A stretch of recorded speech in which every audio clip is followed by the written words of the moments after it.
Booth में मौजूद हूं और साधु संत यानी कि देश ये हमारा साधु संतों का देश रहा है। साधु संत सुबह सुबह अपनी पूजा अर्चना कर बिल्कुल तस्वीरों में देख सकते हैं ये पहुंचे हैं कि लगातार किस तरह से साधु संत सुबह सुबह वोट करने पहुंचे हैं। कह रहे हैं सबसे पहले मतदान फिर जलपान। ये कुरुक्षेत्र का ऐतिहासिक मंदिर है, दुख भंजन मंदिर, जहां पे सभी दुखों को हस्त करने वाला मंदिर है। उनके साधु है, मुख्य पुजारी हैं। आप सुबह सुबह पहुंच गए मतदान करने। लोग तो सुबह सुबह पहले जलपान करते हैं फिर दूसरा काम करते हैं, आप तो मतदान करने पहुंच गए, क्या कहेंगे? मतदान का बहुत बड़ा अधिकार है और ये हमारा कर्तव्य भी बनता है। एक से ही भविष्य का निर्माण हो सकता है, इसलिए जलपान तो प्रतिदिन है। इसलिए पहले मतदान फिर इसके बाद जलपान। हम लोगों ने पूजा अर्चना करके भगवान की आराधना करके प्रण लिया है और सबसे पहले मतदान, इसके बाद जलपान होगा। पूजा अर्चना बाद में। देखिए ये कह रहे हैं कि सबसे पहले मतदान फिर जलपान। साधु संत हैं, कुरुक्षेत्र के मुख्य पुजारी हैं, ऐतिहासिक मंदिर है। सुबह सुबह पहुंचे हैं अपने परिवार के साथ। आप लाइनों में देख सकते हैं कि दूसरी तरफ ये कितने साधु संत लगे हुए हैं। बकायदा कुरुक्षेत्र के मुख्य पुजारी भी हैं। तमाम जो मंदिर है कुरुक्षेत्र के ऐतिहासिक, उन मंदिरों के मुख्य पुजारी सुबह सुबह मतदान करने पहुंचे हुए हैं। कहीं ना कहीं जिस तरह से मतदान की बात की जाए, आज मतदान हो रहा है, अपील करेंगे कि लोग घरों से निकलें, सुबह सुबह मतदान करें। ये हमारा अधिकार है और अपने अधिकार का हनन नहीं करना चाहिए। सभी को अपने कार्य से निवृत्त होकर और मतदान करना चाहिए। एक वोट से ही हमारा भविष्य और हमारा उज्जवल हो सकता है, हमारा देश सुधर सकता है। इसलिए अपने मतदान जरूर करना चाहिए, ये हमारा अधिकार है, इसमें किसी का दबाव नहीं है। इसलिए सभी लोग अपने घर से निकलें और माताएं, भाई, बंधु, पिता जो भी हैं, सब लोग आकर अपना मतदान करें।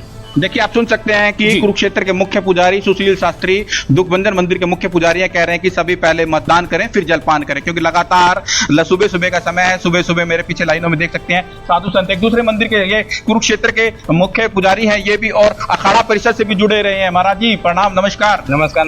सुबह सुबह पहुंच गए आज आप मतदान करने। साल में 5 साल में एक बार अधिकार आता है हम लोगों का, अपना अधिकार, जो किसी को अच्छे आदमी को चुना जाए। हमारा यही अपील है कि आप लोग आइए देश हित के लिए। तो बहुत बढ़िया माहौल है और आने वाले समय भव्य चलिए कुलदीप बिश्नोई कुछ कह रहे, सुनाते हैं। बहुत बढ़िया काम आदमपुर में किए, लगभग 800 करोड़ के विकास कार्य करवाए और अगले 5 साल को 1.5 साल के अंदर ही 5 साल मिलेंगे। तो पढ़ा लिखा है, नौजवान है, समझदार है, चौधरी भजनलाल जी की झलक लोग इसमें देखते हैं।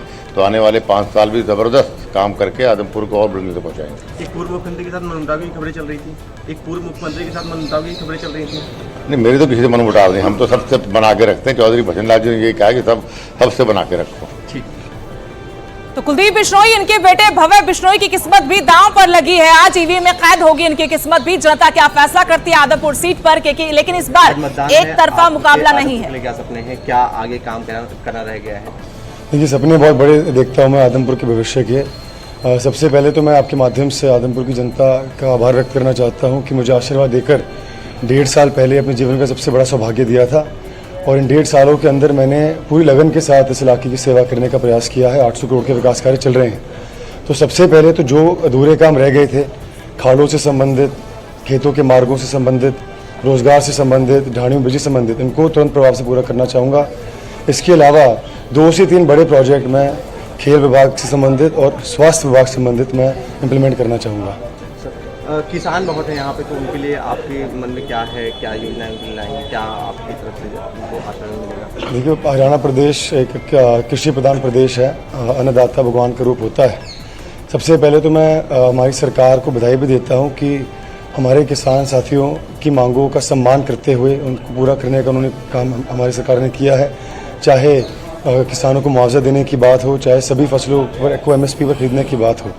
भविष्य में मैं तो ये उम्मीद करूंगा कि टेक्नोलॉजी का इम्प्लीमेंट करते हुए किसानों की आय को कैसे बढ़ाई जाए, उस पर काम किया जाए। नेचुरल फार्मिंग है, चाहे ज़ीरो फार्मिंग है, चाहे मल्टी क्रॉपिंग है, एग्रो फॉरेस्ट्री है, इन तमाम मॉडर्न टेक्निक्स को इम्प्लीमेंट करते हुए किस प्रकार से किसानों की आय भी बढ़ाया जाए और साथ ही पर्यावरण को भी सुरक्षित किया जाए, इस पर हम काम करने का काम करेंगे। कितने आश्वस्त हैं अपनी जीत को लेकर?